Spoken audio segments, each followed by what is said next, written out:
We're back doing tall tales during our genre study of tall tales. So let's review what a tall tale is, okay? It's a fictional story that stretches the truth. The characters have superhuman powers. The setting takes place during a real time in history, and it has lots of exaggeration. And remember, exaggeration is when we make something seem bigger than what it is, okay? Today's story is Paul Bunyan.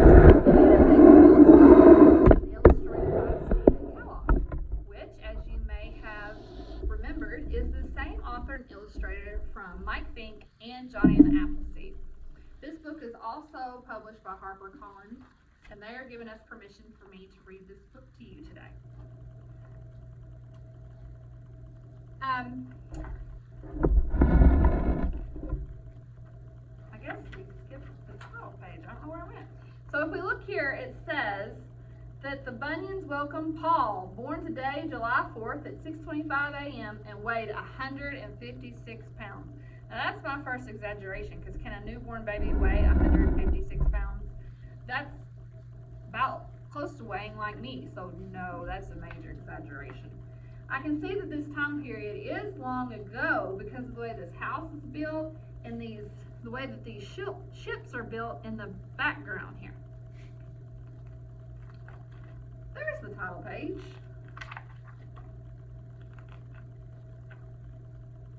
There's Paul feeding the cow. Paul Bunyan was the largest, smartest, and strongest baby ever born in the state of Maine. Even before he learned to talk, Paul showed an interest in the family logging business. He took the lumber wagon and wandered through the neighborhood collecting trees. Oh, here's apple trees. It looks like this lady is not happy that Paul is taking her apple tree. Now look how small he is. He's lifting this tree up, but he's hitting the church. So I'm going to say that's an exaggeration that he can't lift a tree. There were so many complaints about Paul's visits that his parents anchored his cradle in the harbor. So here he is, as still a baby. They've anchored his cradle in the harbor, and he's feeding the seals. Can that really happen? All was well until Paul started rocking the cradle and stirring up waves. After his parents had paid for the damage, they decided to move to the backwoods where they could live, where life would be more peaceful. Now that's giving me a text to self connection with Mike, because remember, they moved him out to the wilderness so that he could be outside. So he's made this wave and it's crashing in everybody's house.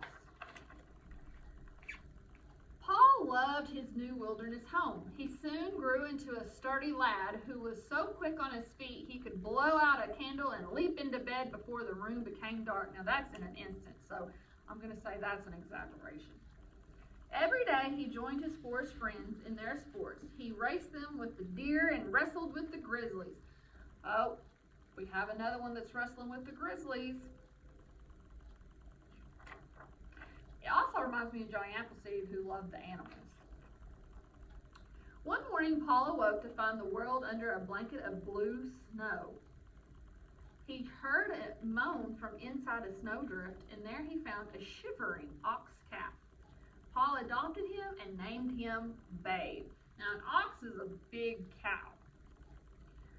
Both Paul and Babe began growing at an astonishing rate. But the ox never lost the color of the snow from which he'd been rescued. So, can we have a blue ox? No. As the years passed, the two of them proved to be extremely helpful in the family business. Now remember, family business is logging, where he's cutting down trees. At 17, Paul grew a fine beard, which he combed with the top of a pine tree. And your voice is telling me exaggeration. You can see him with the pine tree. Look how big he is. He's taller than the trees. By this time, other settlers were beginning to crowd into the Maine woods. Paul felt an urge to move on. He said goodbye to his parents and headed west. So we have another one that's heading west. Paul wanted to cross the country with the best lumbering crew available. He hired and a celebrated blacksmith and two famous cooks, Sourdough Slim and Cream Puff Fatty. Then he signed up legendary lumbermen like Big Tim Burr, Hard Jaw Murphy, and the Seven Hackett brothers. Now a lumbering crew is a logging crew, where we have a lot of those in our area where they take trees out of the forest. So all three of our books took place during the time of the pioneers moving west in the covered wagons.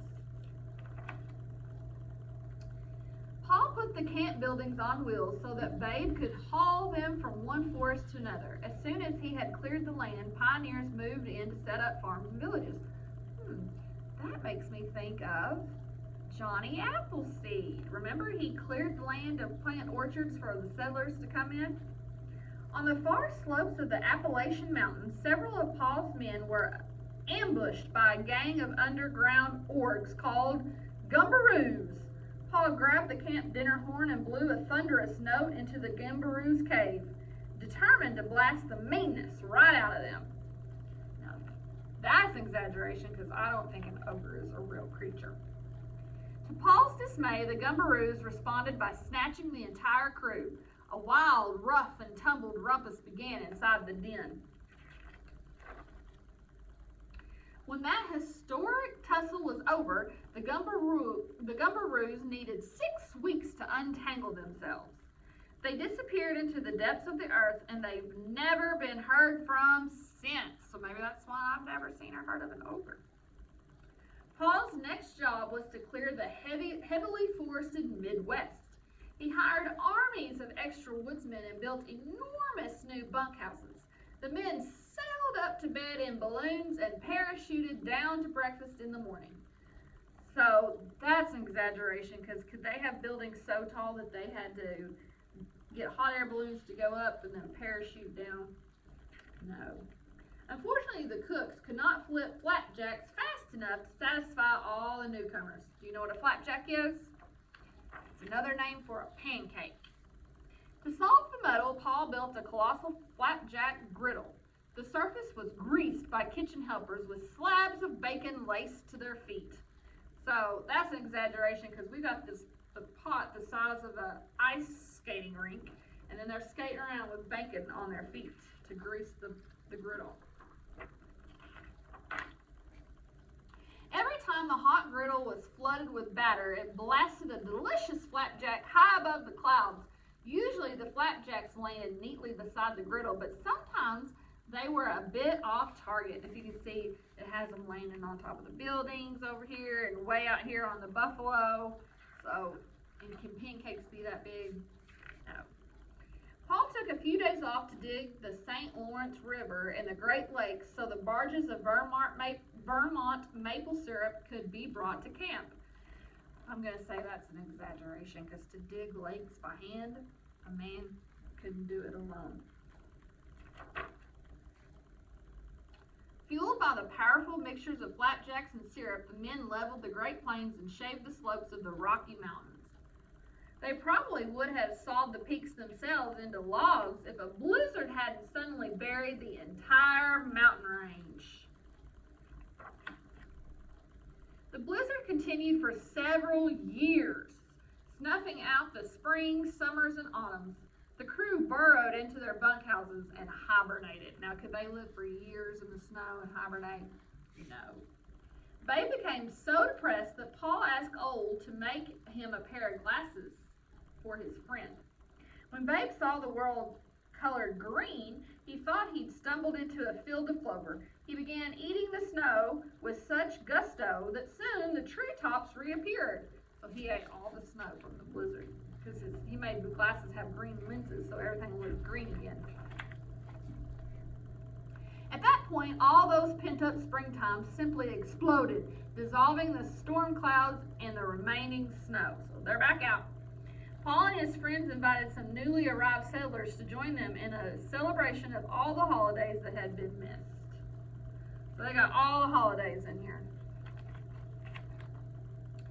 After the festival, the lumberjacks continued their journey, but as they headed southwest, now remember they were north with the Great Lakes, and now they're heading southwest.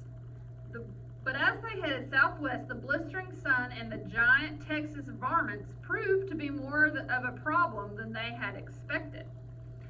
Travel became so difficult that some of the men began to speak longingly of being buried by the blizzard or bear hugged by a gumbaroo. Now, this is exaggeration because look how big that rattlesnake is.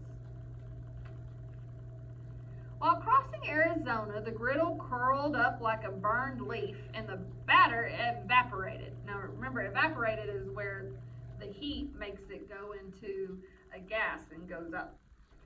So it wasn't there anymore. Deprived of their flapjacks, the lumberman became weak and discouraged. Paul's great axe fell from his shoulder, gouging a jagged trench which today is known as the Grand Canyon. Now, I've been to the Grand Canyon, and it's a very, very deep valley down to the river. So I think that's an exaggeration and that a man with an axe could not have made that. See that? Disaster seemed certain until Paul came up with a desperate plan. He headed east and found a family that could sell him a barn filled with corn. Babe galloped it back across the desert. When the flaming sunrise hit the barn, it exploded, and the lumbermen awoke to find themselves in a raging blizzard of popcorn. Dizzy with joy, they pulled on their mittens and began blasting each other with popcorn balls. Exaggeration. A westerly wind kept the cooling clouds of popcorn swirling around Paul and his crew until they crossed California and reached the Pacific Ocean. Now there's Paul lifting a well, so I'm going to say that's an exaggeration. Now they've made it all the way to California and the Pacific Ocean. After he had crossed the country, some say that Paul gave up lumbering and rambled north searching for new areas of untouched wilderness. With the passing years, Paul has been seen less and less frequently. However, along with his unusual size and strength, he seems to possess an extraordinary longevity. That means live a long time. Sometimes his great bursts of laughter can be heard rumbling like the distant thunder across the wild Alaskan mountain ranges where he and Babe still roam. So could Paul, as a real person, be born back in that historical time period, still be alive today? No, so that's the exaggeration. Boys and girls, this was a story of the tall tale of Paul Bunyan. I hope you liked it. I hope you liked all of our tall tales. If you do like tall tales, I hope you check more out and love to read them. Thank you for joining me. See you next time.